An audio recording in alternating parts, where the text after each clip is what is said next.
আমরা 3 বার সরকার চালিয়েছি। সরকার, দেশ, জনগণ, রাষ্ট্র, পররাষ্ট্র, ভূ রাজনীতি সেই সম্পর্কে ধারণা আমাদের কোনো অংশে কম নেই। এবং আমরাই নতুন বাংলাদেশ চেয়েছি প্রথম, আমরাই রাজনৈতিক কাঠামো, রাষ্ট্র কাঠামো পরিবর্তন করতে, আমরাই অর্থনৈতিক কাঠামো পরিবর্তন চেয়েছি।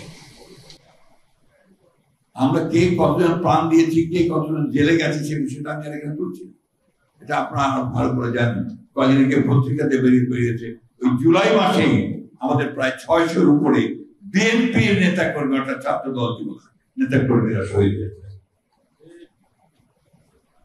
আমি এই কথাগুলো আনতাম না, আনতে চাইও নি, আমার নোটের মধ্যে সেটা ছিল না। যেখানে কিছু কথা উঠেছে যার ফলে বাধ্য হয়ে এই কথাগুলো আমি বললাম, টু ক্ল্যারিফাই দ্য সিচুয়েশন।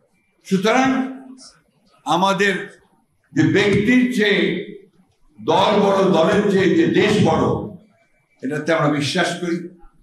আমরা খুব সোজা কথায় বিশ্বাস করি একটা লিবারেল ডেমোক্রেসিতে। আমরা বিশ্বাস করি যে নির্বাচনের মাধ্যমে ক্ষমতার পরিবর্তন হবে এবং সেই নির্বাচিত সরকারই একমাত্র দেশ চালাবে এবং তার সমস্যাগুলো সমাধান। আমরা কেন এই সরকারের কাছে সব যাচ্ছি? এটা অন্তর্বর্তীকালীন সরকার। এখানে যারা আছেন তাদের রাজনীতি সম্পর্কে, দেশের মানুষ সম্পর্কে আমাদের চেয়ে বেশি ধারণা আছে নাকি? আমরা যা রাজনীতি করছি বা আপনারা সাংবাদিকরা না, নেই। কিন্তু আমরা তাদের দায়িত্ব দিয়েছি, তারা তৈরি করুক, তারা আলোচনা করছি, আলোচনা করে যেটা আমাদের কাছে গ্রহণযোগ্য হচ্ছে সেটা আমরা আলোচনা নিয়ে নিচ্ছি। আমি খুব আশাবাদী মানুষ। এখানে কে যেন একজন জানতে চেয়েছেন যে নির্বাচন হবে কি হবে না, বোধহয় মান্না ভাই অনেকেই বলেছেন যে হবে না। কেন হবে না?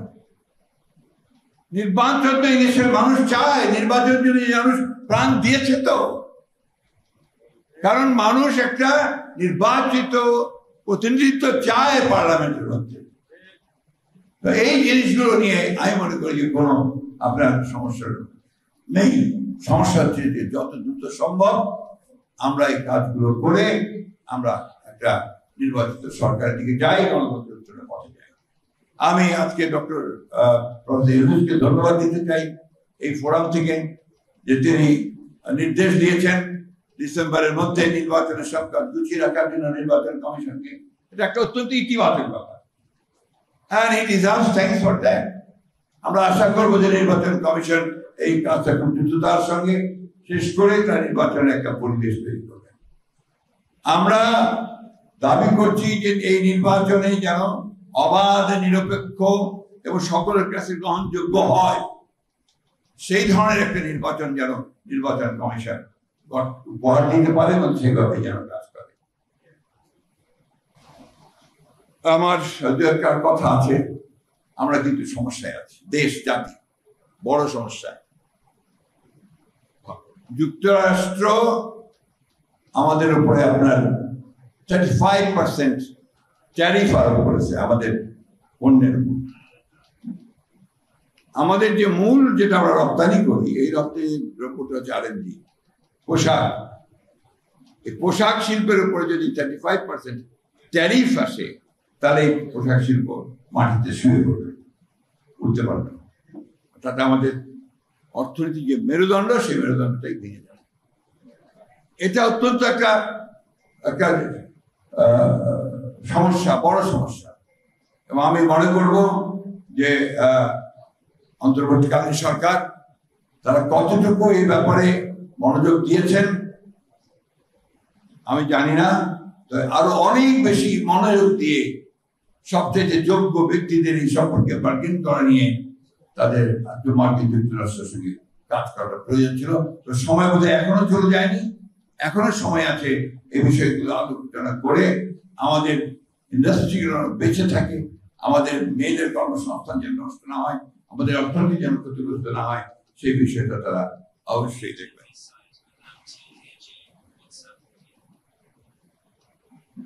আরেকটি বিষয় সীমান্তে হত্যা এবং পুশিং, এই কথাটা আমরা ঠিক সেইভাবে বলছি না, ছোট্ট ছোট্ট করে নিউজ দিচ্ছি আপনার কোথাও।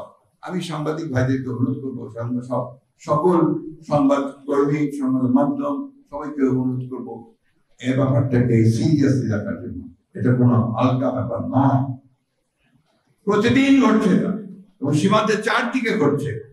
সুতরাং এই বিষয়টাকে আরো গুরুত্ব সহকারে জনমত সৃষ্টি করার ব্যাপারে নিয়ে আসা দরকার এবং এই ব্যাপারে সরকারের প্রতিও আহ্বান জানাবো যে সরকার এই বিষয়টাকে অত্যন্ত গুরুত্ব দিয়ে ভারতের সঙ্গে এটা দর কষাকষিতে চূড়ান্ত পর্যায়ে যায়।